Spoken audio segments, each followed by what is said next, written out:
Sige, Jackie. Dito na lang ako, hindi na lang ako aalis. Babantayan na lang kita dito. Ang ako sa'yo.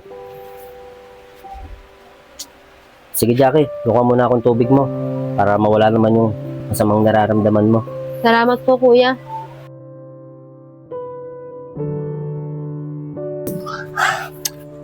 Ano mga pare, kanina pa tayo dito ah. Wala pa si Kal eh. Darating ba yun? Oo nga, Kuya eh. Baka dahil sa kanya, hindi pa matuloy ang lakad natin. Tayo-tayo na lang lumakad. Mga Totoy, sabi niya, alas na lakad niya to eh. Baka di nagana, kaya hindi na sumama. Tama yun, tayo-tayo na lang. Baka hindi pa tayo matuloy sa ginagawa niya eh. O sige, tayo na lang. Halika na.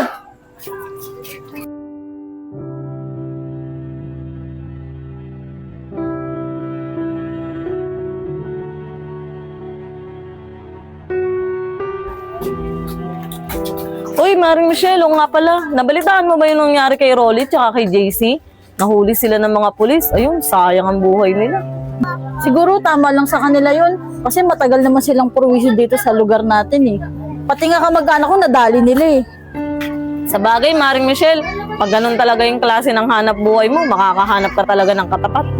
Halika na nga, Maring Michelle. Uwi na nga tayo.